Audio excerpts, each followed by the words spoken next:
JavaScript में asynchronous programming, उससे related code, call back hello, pyramid of doom, async await, ये सारी चीजें समझने में काफी ज्यादा डिफिकल्टी आती है। तो मैं आज आपको बिल्कुल ही प्रैक्टिकली बहुत ही इजी तरीके से कोड के साथ समझाऊंगा। एंड इसको समझने के लिए हमारे इंडियन मदर्स का एग्जांपल सबसे बेस्ट है। एक लाइन याद कर लो, all Indian mothers are by default asynchronous in nature. मतलब ये कि हमारी माताएं 5 से 6 काम एक साथ करेंगी, चाहे कुछ भी हो जाए। सबसे पहले तो कपड़े धोने के लिए कपड़े वॉशिंग मशीन में डाल के वॉशिंग मशीन ऑन कर देंगी। अब जब तक वॉशिंग मशीन में कपड़े धुल रहे हैं तब तक चावल बनने के लिए उसे गैस पे चढ़ा देंगी। अब जब तक वॉशिंग मशीन में कपड़े धुल रहे हैं, इधर चावल बन रहा है, तब तक प्याज व्याज काट के मसाला वसाला बना के सब्जी बनने के लिए चूल्हे के दूसरे पार्ट पे रख देंगी। एंड अब जब तक वॉशिंग मशीन में कपड़े धुल रहे हैं, चावल बन रहा है, हमारा सब्जी बन रहा है, तब तक हमारा झाड़ू पोछा का काम स्टार्ट हो जाएगा मम्मी का। तो इस तरह से 5 से 6 काम हमारी माताएं एक साथ करती है। अब यही 5 से 6 काम अगर हम एक साथ प्रोग्रामिंग लैंग्वेज में करने की कोशिश करें तो इसे हम कहते हैं असिंक्रोनस प्रोग्रामिंग। एंड ठीक इसके ऑपोजिट, अगर हम एक टास्क कंप्लीट होने का वेट करें,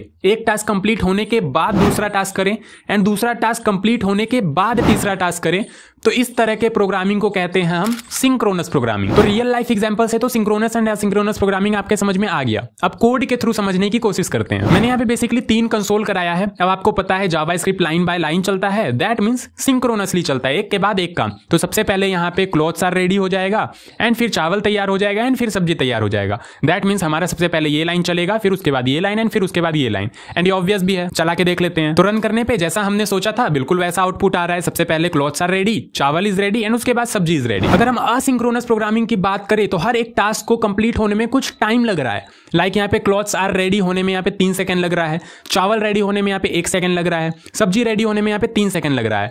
तो अगर ये सिंक्रोनस प्रोग्रामिंग होता तो एक के बाद एक काम होता। That means clothes are ready 3 second के बाद प्रिंट होता, चावल इज रेडी उसके 1 सेकंड बाद प्रिंट होता, एंड सब्जी इज रेडी उसके 3 सेकंड बाद प्रिंट होता। टोटल 7 सेकंड लगने थे यहाँ पे अगर ये सिंक्रोनस प्रोग्रामिंग होता तो।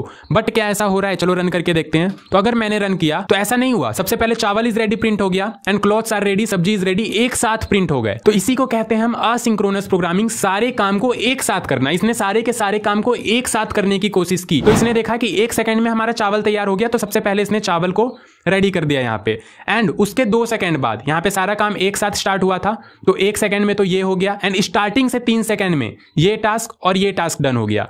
तो इसलिए यहाँ पे 1 सेकंड बाद चावल इज रेडी प्रिंट हुआ, एंड उसके 2 सेकंड बाद क्लॉथ्स आर रेडी एंड सब्जी इज रेडी, दोनों एक साथ प्रिंट हुए। दैट मींस यहाँ पे सारे के सारे काम एक साथ होना स्टार्ट हुए। तो ये थे हमारे जावास्क्रिप्ट में सिंक्रोनस एंड असिंक्रोनस के कॉन्सेप्ट। अब आप बताना कि क्या आपको कॉल बैक हेल, या जिसे पिरामिड ऑफ डूम भी कहते हैं, ये और प्रॉमिस, असिंक अवेट, ये सारी चीजें आपको समझनी है तो डेफिनेटली मैं आपको बहुत ही इजी तरीके से नेक्स्ट वीडियो में एक्सप्लेन कर दूंगा।